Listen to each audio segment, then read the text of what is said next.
Alors, première étape pour démarrer l'application,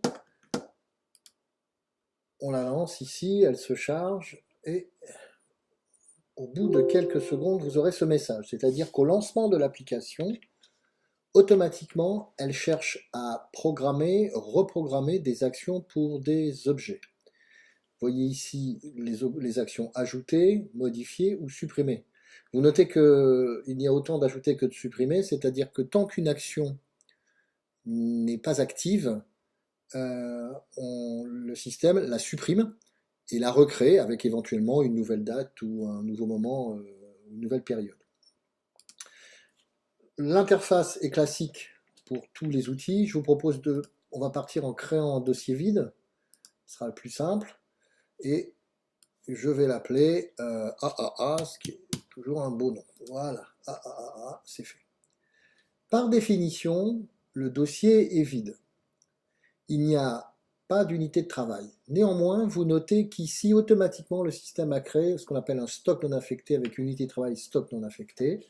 Cela sert lorsque, par exemple, vous allez affecter des EPI, mais vous ne les affectez à personne, vous les mettez dans un stock et puis on les ressortira le bon moment. Donc, même si vous veniez à supprimer ces deux options-là, elles reviendraient naturellement. Alors, je vais ajouter simplement unité de travail juste en dessous, voilà. Et donc maintenant, j'ai un bâtiment, unité de travail et mon stock non affecté. Maintenant, on va inventorier les EPO. Alors, je vais, voilà, le mettre ici. Vous pouvez avoir, il y a deux options possibles pour affecter des EPO. Soit vous les affectez directement au stock. Et dans ces cas-là, je vais vous montrer un exemple. On va affecter des EPI. Et vous avez ici, vous pouvez même mettre une quantité. Je vais par exemple mettre, je vais choisir dans les référentiels, je vous expliquerai après plus simplement. Je vais prendre des lunettes à branches et je vais en mettre 10. Voilà. Si j'appuie sur valider, eh bien, il va me créer 10 lunettes à branches qui seront affectées à l'utilisateur non affecté. Vous pouvez aussi affecter dans une unité de travail un EPI soit à un collaborateur individuel, soit à un collaborateur neutre qui s'appelle EPO commun à l'UT. Par exemple, si dans un atelier j'ai une machine-outil, la vérification périodique, je vais attacher l'objet vérification périodique, non pas à quelqu'un en particulier, parce que ça peut être quelqu'un d'extérieur à l'entreprise, mais simplement c'est quelque chose qui est attaché à l'unité de travail dans le faux utilisateur qui s'appelle EPO commun à l'unité de travail. Alors, comment je fais pour ajouter un objet? Une fois que je suis sur un utilisateur, je clique et je fais mon choix. Donc on va commencer par un EPI. Vous avez ici des référentiels, le référentiel fourni par Experton, avec une protection oculaire du pied, respiratoire, je vais prendre protection anti-chute, et je vais prendre un harnais. Voilà. Si je ne fais rien d'autre, j'ai affecté l'EPO à l'EPI à l'utilisateur commun de l'unité de travail. Vous noterez qu'il n'a pas de validité, pas de révision unique, c'est donc qu'il a une durée de 100 ans. Vous faites valider, hop, et voilà, vous avez créé un EPI. Je peux affecter également à cette unité de travail, donc en EPO commun, un objet divers, l'objet divers étant par exemple un extincteur. Allez, affectons un extincteur CO2. Voilà. Alors, je vais agrandir la fenêtre et puis la déplacer pour que vous voyez. Voilà. Vous voyez que pour chacune des lignes, vous avez un calendrier avec la date d'affectation qui est bleue et puis en vert la période de validité classique. Voilà comment on affecte un EPO. Dernier point, je vais rajouter une habilitation. Vous pouvez aussi personnaliser les référentiels d'objets. On arrive là sur le système de gestion de référentiels. Eh bien, par exemple, pour les EPO divers, j'ai des systèmes d'incendie, j'ai ici les objets, et puis après j'ai les caractéristiques de l'objet. Vous pouvez donc soit personnaliser les référentiels existants, soit créer votre propre référentiel. Il suffit pour cela, quand on clique dans chacun des des rectangles qui est là, d'ajouter un référentiel, ensuite une famille dans les référentiels, et ensuite une protection dans la famille qui est dans le référentiel. Voilà comment on crée un EPI. Maintenant, nous allons voir comment nous faisons pour les actions. Alors, avant d'aller plus loin, un rappel sur le cycle de vie. Un objet n'existe pas, il est hors cycle. À un moment donné, on l'affecte, on le crée. On démarre son cycle de vie, il devient valide.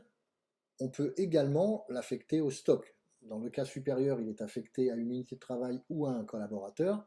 Dans le cas du bas, il est affecté à un utilisateur bidon qui s'appelle le stock. Durant cette durée de vie, il peut rencontrer soit une révision unique, soit des événements périodiques obligatoires qui se répéteront tous les jours, toutes les semaines, tous les mois, tous les ans. En fin de vie, en fin de validité, il va passer dans un statut d'invalidité et un des paramètres du logiciel permet de définir la durée de cette invalidité. Il passera après au rebut, c'est-à-dire en d'autres termes, il redevient hors cycle et il n'existe plus. Alors, je reprends mes EPO pour commenter le petit calendrier qu'il y a en haut. En fait, le calendrier donne le cycle de vie de l'objet pour l'année courante. Donc, vous voyez que mes deux EPO ont été ajoutés le 5 juin. C'est l'événement bleu pour affectation.